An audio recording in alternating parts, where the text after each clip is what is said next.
नमस्कार. आज आपण बनवतो आहे हॉटेलसारखे छोले, एकदम रस्सेदार, तेही घरच्या घरी एकदम कमी साहित्यामध्ये. मस्त असे छोले तयार होतात घरीच. नक्की करून बघा. त्यासाठी आपण घेतलेत 1 वाटी छोले. ते रात्रभर भिजवून ठेवले होते. छान असे भिजले गेलेत. नंतर आपण जो वरण भाताचा कुकर लावतो त्याबरोबर हे छोले आपण शिजवून घेणार आहे. त्यासाठी मसाल्यासाठी घेतला 1 कांदा, 1 टोमॅटो आणि आलं लसूण पेस्ट. कांदा आणि टोमॅटो असे उभे चिरून घेतले. ते आपण कच्चेच मिक्सरला वाटून घेणार आहे. असं छान वाटण तयार झालं. नंतर आपण कुकर गरम करायला ठेवला छोटा स्टीलचा गॅसवर आणि एका वाटीमध्ये थोडासा गरम मसाला, लाल तिखट किंवा घरचा मसाला असं दोन्ही घ्यायचं. त्याच्यात थोडं पाणी टाकून ते मिक्स करून एका बाजूला ठेवून द्यायचं.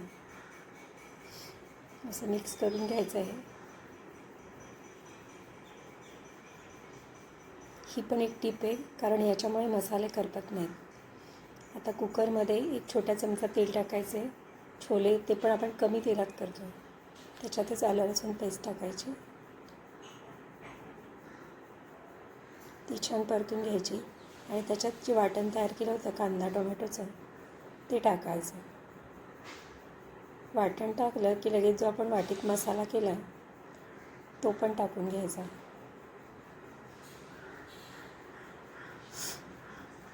आणि मी हिरव्या मिरचीचे 2 तुकडे केलेत ते पण टाकायचे. आणि पण चव छान येते.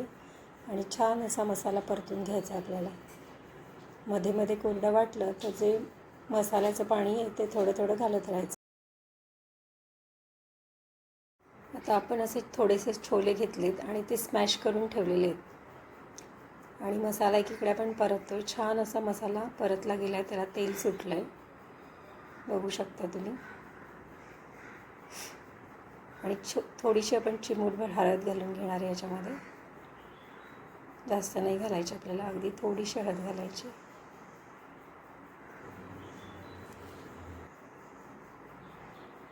थोडंसं मीठ टाकलं आहे.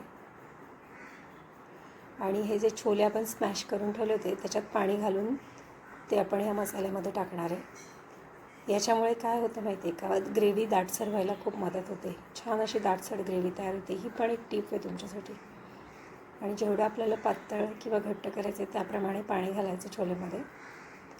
आणि हे जे आपण शिजवून घेतले छोले ते पण घालून घ्यायचं आहे.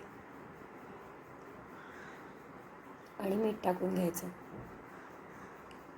आणि कुकरचं झाकण लावून आपण ह्याची 1 शिट्टी काढून घेणार आहे. मी कुकरला का लावते आहे, कारण वरती पण शिजवायला 5 ते 7 मिनटं लागतात आणि कुकर पण अगदी 5 मिनटात होतो एका शिट्टीत. आणि छान असा मसाले मुरले जातात मस्त. कुकरला 1 शिट्टी झाली आहे.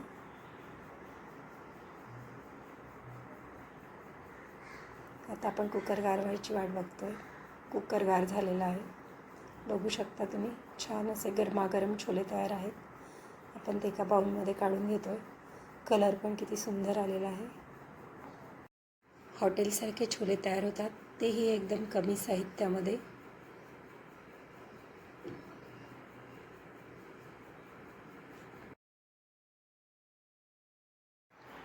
तुम्ही भाताबरोबर, पोळीबरोबर किंवा भाकरीबरोबरही खाऊ शकता. खूप छान लागतात.